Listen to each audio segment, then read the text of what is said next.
High students, প্রত্যেককে স্বাগত জানিয়ে লেটস এক্সপার্ট ইন সায়েন্সে ক্লাস 9-এর ফিজিক্যাল সায়েন্সের সেকেন্ড চ্যাপ্টার বল ও গতি অধ্যায়ের প্রথম ভিডিও নিয়ে চলে এলাম। আজকের এই ক্লাসে বল ও গতি অধ্যায়ের মূলত যে সমস্ত জিনিসগুলো আলোচ্য বিষয় সেগুলি হলো স্থিতি ও গতি সম্পর্কে আলোচনা করব এবং গতি সম্পর্কিত যে গতির প্রকারভেদ, নানান ধরনের যে গতিগুলো সেই সম্পর্কে আজকের ক্লাসে আলোচনা করা হবে। ভিডিও শুরু করার পূর্বে প্রত্যেকের কাছে একটা রিকোয়েস্ট, আমার ভিডিওগুলো প্রত্যেকে তো অবশ্যই দেখবে এবং তার সঙ্গে সঙ্গে নিজেদের বন্ধুবান্ধবদের কাছে একটু শেয়ার করো, যাতে এই ভিডিওগুলো প্রত্যেকের কাছে ছড়িয়ে পড়ে। তো চলো আজকের ভিডিও শুরু করা যাক। প্রথমে যেই জিনিসটি নিয়ে আলোচনা করব সেটা হলো what is rest and what is motion, মানে স্থিতি ও গতি, এই দুটো জিনিস কি। আচ্ছা, স্থিতি ও গতি কি বলার আগে একটা ভালো করে গল্প বলি, ভালো করে শোনো। সেটা কি, মনে করো তোমার বাড়ির পাশেই একটা ঘর আছে, একটা বাড়ি আছে, দোতলা বাড়ি আছে। এবার তুমি পড়াশোনার সূত্রে বেশ কিছুদিন যাবৎ, বেশ কয়েক বছর যাবৎ, মনে করো 10 বছর বাইরে ছিলে।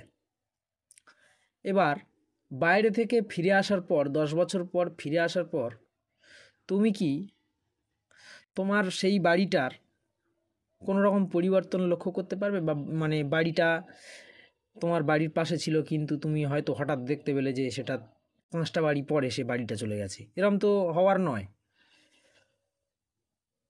তার মানেই ওই বাড়িটা সময়ের সঙ্গে, সেই বাড়িটার কোনো রকম অবস্থার পরিবর্তন হয়নি।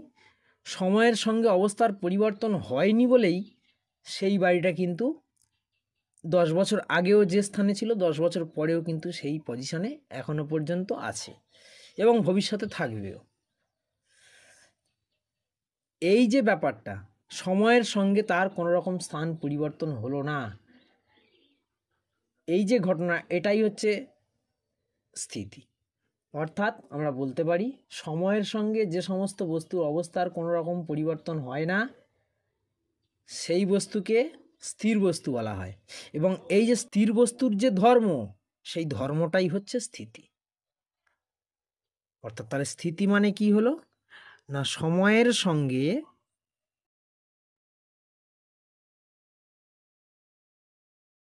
বস্তুর কোনরূপ অবস্থার পরিবর্তন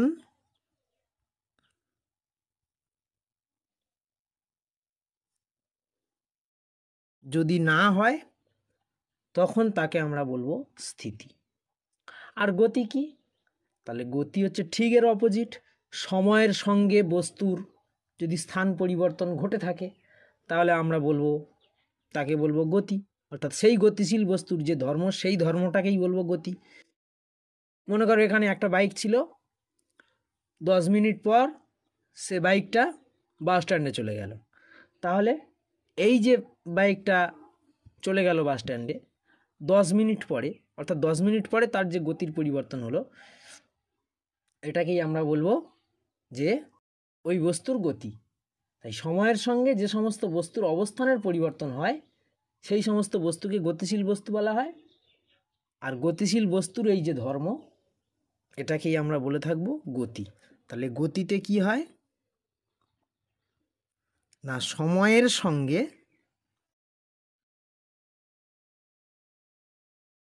সঙ্গে বস্তুর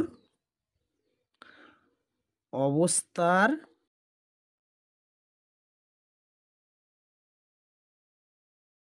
পরিবর্তন ঘটে। তাহলে এই গেল স্থিতি এবং গতি। এইবারে আমাদের যে আলোচ্য বিষয়, এর পরের বিষয় গতির প্রকারভেদ। কি বললাম? গতির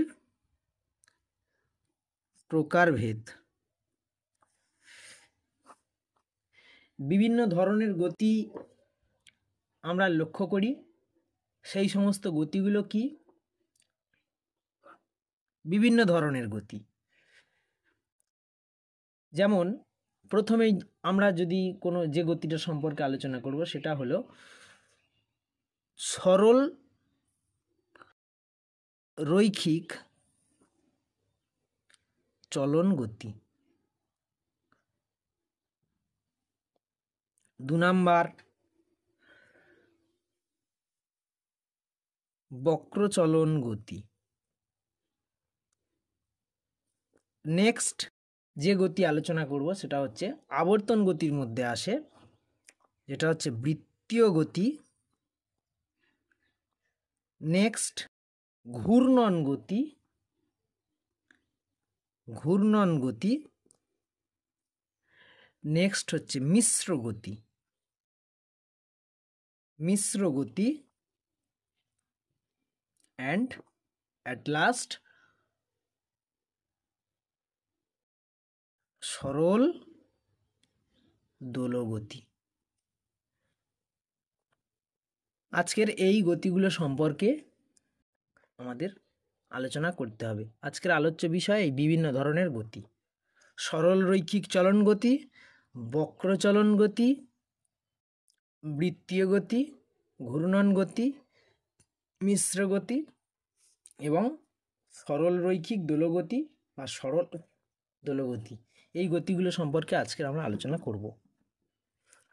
প্রথম যে গতি সম্পর্কে আলোচনা করব সেটা হলো সরল রৈখিক গতি। সরল রৈখিক চলন গতি। এই সরল রৈখিক চলন গতি কি? এই সরল রৈখিক চলন গতি হলো, মনে করো কোনো একটা বস্তু, এখানে মনে করো কোনো একটা বস্তু অবস্থান করছে। এই বস্তুটা কিছু সময় পর সে সরল রৈখিক পথ বরাবর চলার পরে এই পজিশনে চলে এলো বস্তুটা, এবং এই যে বস্তুটা এলো, বস্তুটার মধ্যে দূরত্ব হবে বা তার গতিটা হবে সরল রৈখিক পথ বরাবর। অর্থাৎ বস্তুটা যে দূরত্ব অতিক্রম করবে, অতিক্রম করার পরে এবং সে যে পথ বরাবর অতিক্রম করবে সেই পথটা হবে কি না সরল রৈখিক পথ বরাবর। এবং সরল রৈখিক পথ বরাবর তো হবেই, এবং বস্তুটার মধ্যে থাকা কোনো একটা বিন্দু তার যে অতিক্রান্ত দূরত্ব সেটা কিন্তু অবশ্যই সরল রৈখিক পথ বরাবর হতে হবে, এবং তার অবস্থার কোনোরূপ পরিবর্তন হলে চলবে না। মনে করো এই যে বস্তু, এই বস্তুটার একটা বিন্দু মনে করলাম এ, অপর আরও একটি বিন্দু মনে করলাম, কল্পনা করলাম বি, এবং আরেকটা বিন্দু মনে করলাম সি। তাহলে এই বস্তুটা সরল রৈখিক পথ বরাবর গিয়েছে, এবং সরল রৈখিক পথ বরাবর যাওয়ার পর এই বস্তুটা সেই রূপেই অবস্থান করছে, কিন্তু তার মধ্যে যে বিন্দু উৎস সেটা কিন্তু সেম থাকতে হবে। অর্থাৎ ওখানে এ বিন্দুটা যে জায়গায় অবস্থান করছিল, এখানেও এ বিন্দুটা ঠিক সেই জায়গায় অবস্থান করতে হবে। বি বিন্দুটা যে জায়গায় অবস্থান করছিল, বি বিন্দুটাও কিন্তু ঠিক সেই জায়গায় অবস্থান করতে হবে, এবং সি বিন্দুটাও কিন্তু ঠিক সেই জায়গাতেই অবস্থান করতে হবে। এবার এইগুলোকে আমরা বোঝার সুবিধার্থে লিখে দিলাম এ ড্যাশ, বি ড্যাশ এবং সি ড্যাশ। এবং প্রত্যেকের মধ্যে যে দূরত্বটা সেটা দেখো, সেটা কিন্তু সরল রৈখিক দূরত্ব। আমরা যদি একটু এঁকে দেখানোর চেষ্টা করি তাহলে সেই দূরত্বটা কিন্তু প্রত্যেকের যে দূরত্ব, সেই প্রত্যেকের দূরত্ব কিন্তু সরল রৈখিক দূরত্ব হতে হবে, কোনো রকম বক্রপথে সেই দূরত্ব হলে চলবে না। তাহলে সরল রৈখিক চলন গতি বলতে আমরা কি বুঝলাম?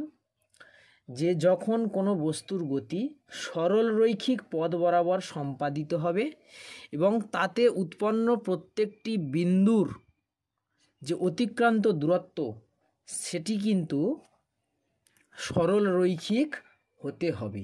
তাহলে এই ধরনের যে গতি সেই গতিগুলোকে আমরা বলবো সরল রৈখিক চলন গতি। এবং এখানে ইম্পর্টেন্ট যে বিষয়টা সেটা হলো প্রত্যেকটার যে অতিক্রান্ত দূরত্ব বিন্দুগুলির মধ্যে প্রত্যেকটা বিন্দুর অতিক্রান্ত দূরত্ব কিন্তু সমান হতে হবে। এখানে যেমন এ ড্যাশ এই বিন্দুটার অতিক্রান্ত দূরত্ব যা হবে, বি এবং বি ড্যাশ বিন্দুটার কিন্তু অতিক্রান্ত দূরত্ব সেম হবে এবং একই হতে হবে সি এবং সি ড্যাশ বিন্দুটির অতিক্রান্ত দূরত্ব। যেখানে সরলরৈখিক চলন গতিতে যদি বাস্তব উদাহরণ দেওয়া যায় তাহলে এইভাবে বলতে পারি, মনে করি এই পজিশনে একটা ক্রামবোর্ড আছে। এবার ক্রামবোর্ডের এখানে যে পকেটগুলো থাকে সেই পকেটগুলো আছে এবং এই পজিশনে মনে করলাম একটি ঘুঁটি আছে এবং এখানে স্ট্রাইকার। তাহলে সরল রৈখিক চলন গতিতে কী ঘটনা ঘটে সেটা হলো, আমি যদি এখান থেকে স্ট্রাইকটাতে আমি যদি টাচ করি তাহলে আমি স্ট্রাইকার দিয়ে যদি মারি তাহলে কিন্তু ঘুঁটিটা এই সরল রৈখিক পথ বরাবর কিন্তু ঘুঁটিটা পকেটে চলে যায়। এই যে গতি, এই ধরনের যে গতি, অর্থাৎ আমি স্ট্রাইকারের সাহায্যে ঘুঁটির গায়ে মারলাম এবং ঘুঁটিটা একটা সরল রৈখিক পথ বরাবর কী হলো, ঢুকে গেল পকেটের মধ্যে, ক্রামবোর্ডের পকেটের মধ্যে। তাহলে এই ধরনের যে গতি, এই ধরনের গতিগুলি কিন্তু সরল রৈখিক চলন গতি হয়। নেক্সট আমরা যে গতি নিয়ে আলোচনা করব সেটা হলো বক্র চলন গতি। বক্র চলন গতি, আমরা এতক্ষণ আলোচনা করছিলাম সরল রৈখিক চলন গতি, এইবার আলোচনা করব বক্র চলন গতি।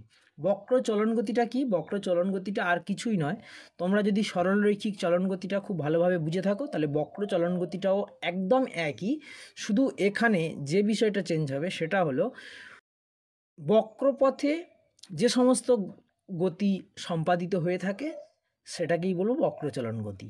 মানে এতক্ষণ আমরা যেটা পড়ছিলাম যে সরল রৈখিক পথ বরাবর যদি কোনো চলন গতি সম্পন্ন হয়, আর এইবার যেটা বক্র চলন গতি সেটা হচ্ছে সেটা যদি বক্রপথে সম্পাদিত হয়। মনে করলাম এখানে একটা বস্তু আছে, সেই বস্তুটা সরল চলন গতিতে সরল রৈখিক পথ বরাবর যাচ্ছিল, কিন্তু বক্র চলন গতিতে কি করব, সেই বস্তুটাই বক্রপথে সম্পাদিত হবে। অর্থাৎ বস্তুটা এখানে ছিল, এবার বস্তুটা বক্রপথে সম্পাদিত হলো। অর্থাৎ এটা যদি বস্তুটার এ বিন্দু হয়, এটা যদি বস্তুটার সি বি বিন্দু হয়, আর বস্তুটার মধ্যে এমন একটা বিন্দু আছে মনে করলাম সি, তাহলে এখানেও বস্তুগুলোর কিন্তু অবস্থানের কোনোরূপ পরিবর্তন হবে না। অবস্থার পরিবর্তন কিন্তু হবে না, অবস্থান কিন্তু সেম থাকবে। এটা এ ড্যাশ, এটা বি ড্যাশ, এটা সি ড্যাশ। এবং সেই বস্তুটা খালি কেবলমাত্র কী হবে, সেই বস্তুটা বক্রপথে সম্পাদিত হলো, সেই বস্তুটার বক্রপথে চলাচল করবে। যদি এই রকম ঘটনা ঘটে থাকে, এই ধরনের যে সমস্ত গতিগুলো সেইগুলোকে আমরা বলবো বক্রচলন গতি। অর্থাৎ আবার যদি বস্তুটা বক্রপথে সম্পাদন করে, বক্রপথ অতিক্রম করে বস্তুটা যদি এখানে চলে আসে, তাহলে এক্ষেত্রেও কিন্তু সেম থাকবে, বস্তুটার আকার আকৃতি সব একই থাকবে, কোনো কিছুই পরিবর্তন হবে না। এবং তার যে বস্তুর মধ্যে উপস্থিত বিন্দুগুলো সেগুলোর যে অবস্থান একই থাকবে। অর্থাৎ এখানে এখানে এ ড্যাশ, এখানে এ ড্যাশ কিন্তু হবে না, এখানে এ ডবল ড্যাশ দিলাম। অর্থাৎ বস্তুগুলোর অবস্থান কিন্তু, বস্তুর মধ্যে উপস্থিত বিন্দুগুলোর কিন্তু অবস্থান সেম থাকবে এবং তাদের মধ্যে অতিক্রান্ত দূরত্বও কিন্তু সেম থাকবে। কেবলমাত্র তার যে পথটা সেটা সরল রৈখিক পথ থাকবে না, সেটা কেবলমাত্র বক্র রৈখিক পথ হয়ে যাবে। এক্ষেত্রেও কিন্তু ওই সরল রৈখিক চলন গতির মতোই এ ড্যাশ সমান সমান বি বি ড্যাশ সমান সমান সি সি ড্যাশ, প্রত্যেকটার অতিক্রান্ত দূরত্ব সেম হবে। এবং এর সঙ্গে আরও একটা যুক্ত করেছি A double dash B double dash C double dash, অর্থাৎ প্রত্যেকটার যে অতিক্রান্ত দূরত্ব সেটা কিন্তু সেম থাকবে। এর যদি একটা বাস্তব উদাহরণ দেওয়া যায় তাহলে মনে করো যে নাকরদোলা যে ঘুরতে থাকে, নাকরদোলাতে যে চেয়ারে আমরা বসে থাকি, মনে করো এটা একটা নাকরদোলা। এবার এই নাকরদোলাতে এই পজিশনে একটা চেয়ার থাকে, এই পজিশনে একটা চেয়ার থাকে, তাহলে এখানে যে বস্তুটা বা যে ব্যক্তিটা বসেছিল, তাহলে সেই নাকরদোলাটা অতিক্রম করে ঘুরে আসার পর 360 ডিগ্রি পুরোটা ঘুরে আসার পরেও কিন্তু সেই ব্যক্তিটা এই পজিশনেই থাকবে, সেই ব্যক্তিটা কিন্তু কখনোই এই পজিশনে চলে আসবে না বা এই পজিশনে চলে আসবে না। অর্থাৎ এ বস্তুটা বা ব্যক্তিটা এ পজিশনেই থাকবে, বি ব্যক্তিটা বি পজিশনেই থাকবে। এই ধরনের যে চলন গতি অর্থাৎ বক্রপথে সম্পাদিত হলে সেটাকেই আমরা বলবো কি, বক্রচলন গতি। নেক্সট আমরা যে গতি সম্পর্কে আলোচনা করব সেটি হলো বৃত্তীয় গতি। এই বৃত্তীয় গতি কি? যখন কোনো বস্তুকণা অন্য আরেকটি বস্তুকণাকে কেন্দ্র করে তার সাপেক্ষে বৃত্তাকার পথ বরাবর তার গতি সম্পূর্ণ করে, তখন সেই গতিকে আমি বলবো বৃত্তীয় গতি। কি বললাম? যখন কোনো একটি বস্তুকণা অপর একটি বস্তুকণার সাপেক্ষে বৃত্তীয় পথ বরাবর তার গতিটা সম্পূর্ণ করবে, তখন তাকে বলবো বৃত্তীয় গতি। উদাহরণস্বরূপ আমি বলতে পারি, মনে করো সূর্যকে কেন্দ্র করে, এইটা মনে করো সূর্য, একটু সূর্য আঁকার চেষ্টা করলাম, এইটা মনে করলাম সূর্যকে কেন্দ্র করে পৃথিবী তথা যে সমস্ত গ্রহগুলো সেগুলো ঘুরে বেড়াচ্ছে একটা বৃত্তাকার পথ বরাবর। তাহলে এই ধরনের যে গতি, এই ধরনের গতিকে আমি কিন্তু বলতে পারি বৃত্তীয় গতি। অর্থাৎ সূর্যকে কেন্দ্র করে, এটা হচ্ছে সূর্যকে কেন্দ্র করে যখন পৃথিবী একটা বৃত্তাকার পথ বরাবর আবর্তন করছে, তখন সেই সমস্ত গতিকে আমরা বলি বৃত্তীয় গতি। নেক্সট যে গতি সম্পর্কে আলোচনা করব সেটা হচ্ছে ঘূর্ণন গতি। এই ঘূর্ণন গতিটা কি? ঘূর্ণন গতি হলো এমন গতি যখন কোনো বিস্তৃত বস্তুর গতি এমন হয় যে নিজের অক্ষের সাপেক্ষে কোনো একটা বস্তু সম্পূর্ণ স্থানান্তরিত হবে, অর্থাৎ সে তার নিজের অক্ষের সাপেক্ষেই কিন্তু সে তার গতিটা সম্পূর্ণ করবে, নিজের অক্ষের সাপেক্ষে, তখন সেই ধরনের গতিকে কিন্তু আমি বলবো ঘূর্ণন গতি। দেখো, বৃত্তীয় গতিতে ছিল কোনো একটা বস্তু অপর একটা বস্তুর সাপেক্ষে একটা বৃত্তাকার পথ বরাবর তার বৃত্তটা মানে ঘূর্ণনটা সম্পূর্ণ করবে, তার বৃত্তীয় গতিটা সম্পূর্ণ করবে নিজের অন্য একটা বস্তুর সাপেক্ষে, তখন তাকে বলি বৃত্তীয় গতি। আর ঘূর্ণন গতি এমন এক ধরনের গতি যখন সে তার নিজের অক্ষের সাপেক্ষে সম্পূর্ণরূপে ঘূর্ণনটা কমপ্লিট করবে, সেই ধরনের গতিকে কিন্তু আমি ঘূর্ণন গতি বলবো। যেমন মনে করো, উদাহরণ দিয়ে যদি বলতে চাই, এই যে পৃথিবী, আমি বললাম পৃথিবী সূর্যের চারিদিকে ঘুরছে, এটা কিন্তু বৃত্তীয় গতি, কিন্তু পৃথিবী সে কিন্তু তার নিজের অক্ষের সাপেক্ষেও ঘোরে, পৃথিবী কিন্তু সে তার নিজের অক্ষের সাপেক্ষে ঘুরতে থাকছে, এটা হচ্ছে পৃথিবীর নিজ অক্ষের সাপেক্ষে আহ্নিক গতি। সেটা কিন্তু পৃথিবী যখন সে তার নিজ অক্ষের সাপেক্ষে ক্রমাগত ঘুরতে থাকছে, সেটা কিন্তু পৃথিবীর ঘূর্ণন গতি। এবং সেখান থেকে যদি আমি একটা নির্দিষ্ট অক্ষ কল্পনা করি, সেই অক্ষের সাপেক্ষেই কিন্তু পৃথিবী তার চারিদিকে ঘুরে বেড়াচ্ছে, তাহলে এই ধরনের যে গতি, সেই ধরনের গতিকে কিন্তু আমি বলি ঘূর্ণন গতি।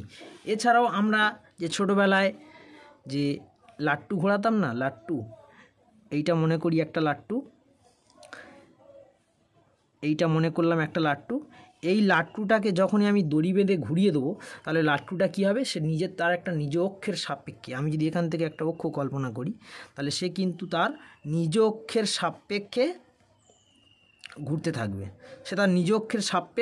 থাকবে, তাহলে এই ধরনের যে গতি সেটা হচ্ছে ঘূর্ণন গতি। বা আরেকটা যদি ভালো উদাহরণ দিয়ে বোঝাই, আমাদের প্রত্যেকের ঘরে সিলিং ফ্যান, সেই সিলিং ফ্যানটা কী হয়, একটা নির্দিষ্ট দণ্ডের সঙ্গে আমাদের সিলিংয়ে লাগানো থাকে এবং সেই দণ্ডকে কেন্দ্র করে নিজ অক্ষের সাপেক্ষে কিন্তু সেই সিলিং ফ্যানটা ঘুরতে থাকে। তাহলে এই ধরনের যে গতি, এই সকল গতিকে কিন্তু আমরা বলে থাকি ঘূর্ণন গতি। নেক্সট আমরা যে গতি সম্পর্কে আলোচনা করব সেটি হলো মিশ্র গতি।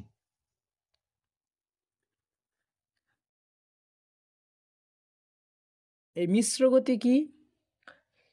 মিশ্র গতিতে নামটা শুনেই আমাদের মাথায় এসে যাচ্ছে যে যে সমস্ত গতি মিশ্রণের মাধ্যমে ঘটে থাকে, অর্থাৎ সেই সমস্ত গতিকে মিশ্র গতি বলবো। এবং কি ধরনের কি মিশ্রণে? বিভিন্ন গতির মিশ্রণে। সেই গতিগুলো কি কি? একটা হলো চলন গতি, আর একটা হলো এক্ষুনি আমরা যে গতি পড়লাম ঘূর্ণন গতি। এই দুই গতির সমন্বয়ে, চলন গতি ও ঘূর্ণন গতির সমন্বয়ে যখন কোনো বস্তুর গতি সম্পূর্ণ হয় তখন সেই সকল গতিকে আমরা বলে থাকি কি? মিশ্র গতি।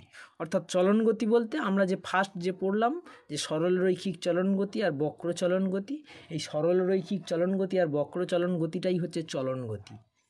আর ঘূর্ণন গতি যে এক্ষুনি পড়লাম যে সমস্ত বস্তু তার নিজের অক্ষের সাপেক্ষে তার ঘূর্ণনটা সম্পূর্ণ করে, তার গতিটা সম্পূর্ণ করে, তাকেই বলা হয় ঘূর্ণন গতি। ঠিক এই যে দুই গতির মিশ্রণে বা সমন্বয়ে যাই বলি আমরা, কোনো গতি যদি সম্পূর্ণরূপে ঘটে থাকে তখন আমরা তাকে বলি মিশ্রণ গতি। উদাহরণ সহযোগে বোঝাই। এক্ষেত্রে কি উদাহরণ হতে পারে? মনে করি চলন্ত সাইকেল বা চলন্ত বাইক, যাই বলি না কেন। আর সাইকেলের কি হচ্ছে? এটা একটা চাকা, এটা একটা চাকা। তাহলে সাইকেলের যে চাকাটা ঘুরছে নিজ অক্ষের সাপেক্ষে ঘুরছে, তাহলে ওটা হচ্ছে একটা ঘূর্ণন গতি। তাহলে মিশ্র গতিতে ঘূর্ণন গতি ঘটল। এবং এখানে চলন গতি কীভাবে ঘটছে? দেখো, সাইকেলটা এখন আমি বাড়ি থেকে চালানো শুরু করলাম, আমি বিদ্যালয় পর্যন্ত চালিয়ে গেলাম। তাহলে বিদ্যালয় পর্যন্ত চালিয়ে যাওয়ার ফলে এটা কিন্তু একটা চলন গতি সম্পূর্ণ হলো। সে বৃত্তাকার পথে হোক আর সরল রৈখিক পথে হোক, সে যে পথেই হোক না কেন, আমার কিন্তু চলন গতি এখানে সম্পূর্ণ হলো। এবং এখানে কিন্তু চাকার কোনোরূপ অবস্থার পরিবর্তনের ঘটলো না। আমি স্কুলে যাওয়ার পরে কিন্তু আমি কখনোই দেখতে পাবো না যে আমার সামনের চাকাটা পিছনে চলে এসছে, পিছনের চাকাটা সামনে চলে এসছে, বা তার যে হেডলাইট সেটা ব্যাক লাইট হয়ে গেছে বা ব্যাক লাইটটা হেডলাইট হয়ে গেছে, এরকম কিন্তু কখনোই আমি লক্ষ্য করব না, আমি কিন্তু কখনোই দেখব না। অর্থাৎ তার চাকার অবস্থান যেমন ছিল তেমনই থাকবে।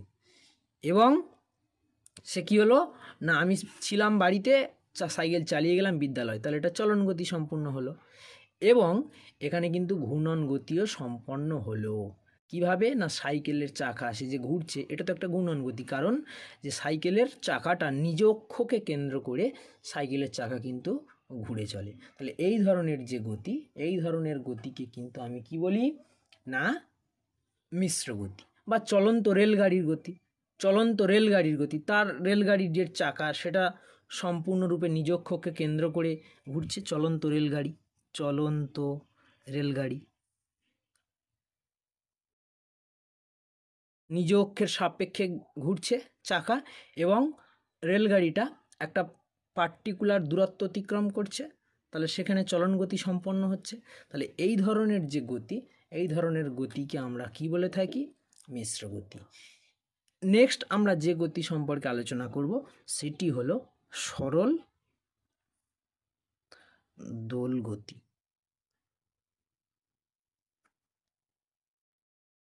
সরল দোল গতিটা কি?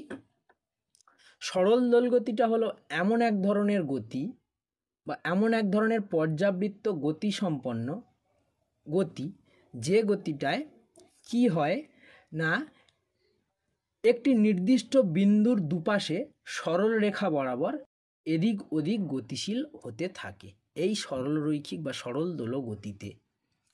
মানে কেমন?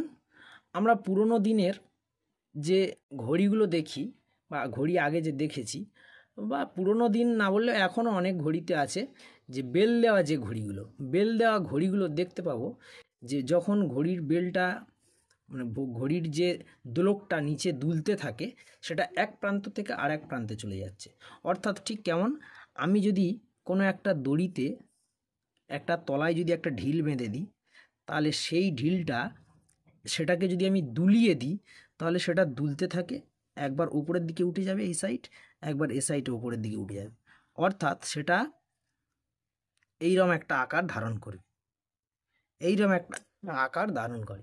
অর্থাৎ আমি যদি কোনো একটা নির্দিষ্ট দড়িতে কোনো একটা বিন্দু বেঁধে দিই, কোনো একটা ইটের টুকরো বেঁধে দিই এবং সেটাকে যদি দুলিয়ে দিই তাহলে সেটা একবার দুলতে দুলতে ডান সাইড যায়, একবার দুলতে দুলতে একবার ডান সাইড যায়, একবার বাঁ সাইড যায়। তাহলে এই ধরনের যে দোলগতি, অর্থাৎ একটা নির্দিষ্ট অক্ষ বরাবর, একটা নির্দিষ্ট পথ বরাবর সে কিন্তু একবার এদিকে যেতে থাকে, একবার ওদিকে, একবার ডান দিকে, একবার বাঁ দিকে, একবার ডান দিকে, একবার বাঁ দিকে যেতে থাকে। এই ধরনের যে দোলগতিগুলো, এই ধরনের যে গতিগুলো, সেগুলো কিন্তু কি বলতে থাকি না, সরল দোলগতি। যেমন দেয়াল ঘড়ির পেন্ডুলাম, ওই যেটাকে বললাম দেয়াল ঘড়ির যে পেন্ডুলাম, ওই পেন্ডুলামটা একবার ওপরে উঠতে থাকবে, আবার নিচে নামতে থাকে।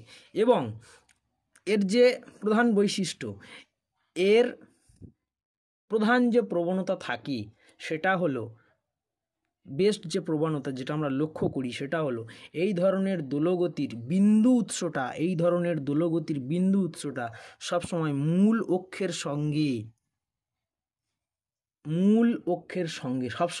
অক্ষের সঙ্গে তার 90 ডিগ্রি অ্যাঙ্গেলে সে কিন্তু অবস্থান করে। অর্থাৎ মূল অক্ষের সঙ্গে লম্বভাবে ঝুলন্ত অবস্থায় থাকে।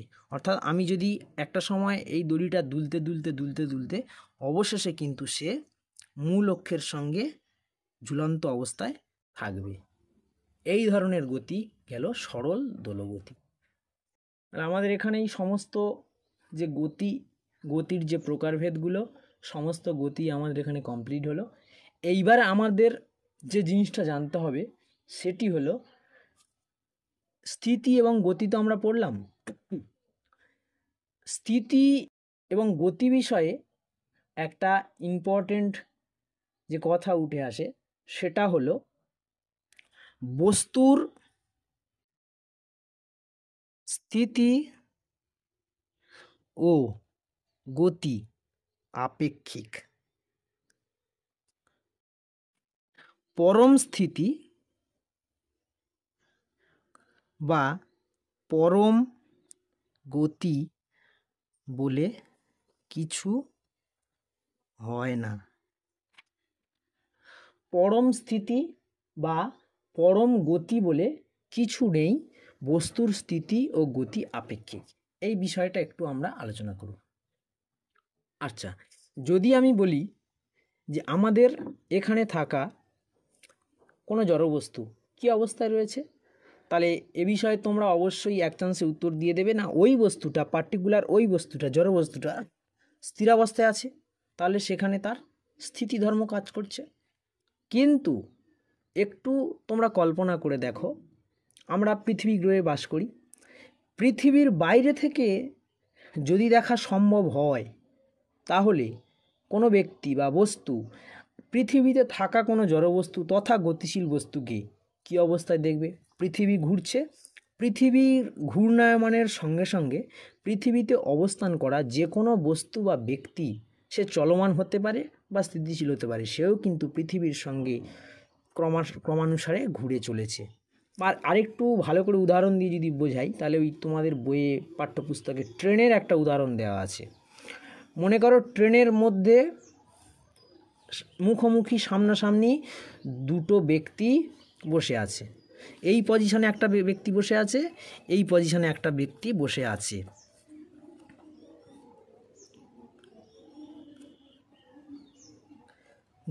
দুই ব্যক্তি বসে আছে।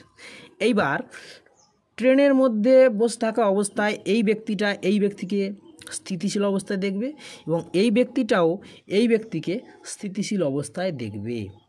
কিন্তু একটু কল্পনা করে দেখো, ট্রেন বহির্ভূত কোনো স্টেশন থেকে যদি কোনো একটি বস্তু এদের দুজনকে লক্ষ্য করে বা ট্রেনটাকেই যদি লক্ষ্য করে, তাহলে কি দেখবে? ট্রেনটা গতিশীল অবস্থায় আছে এবং ট্রেনটা গতিশীল অবস্থায় থাকার সঙ্গে সঙ্গে ব্যক্তি দুটোও কিন্তু গতিশীল অবস্থায় আছে। তাই এটা বলা যায় যে কোনো বস্তু সম্পূর্ণরূপে স্থিতিশীল আছে না গতিশীল আছে সেটা দেখার জন্য আমি কে দেখছি, কার সাপেক্ষে দেখছি সেটা নির্ভর করে। অর্থাৎ পৃথিবীর মধ্যে যদি কোনো বস্তু স্থিতিশীল অবস্থা থাকে, তাহলে পৃথিবীর বাইরে থেকে আমি তাকে গতিশীল অবস্থা দেখতে পাচ্ছি। তাহলে কে দেখছে তার উপর নির্ভর করছে, কার সাপেক্ষে দেখছি তার উপর নির্ভর করছে। এখানেই যে কনসেপ্ট সেটা হচ্ছে খাটে, সেটা হলো নির্দেশতন্ত্র।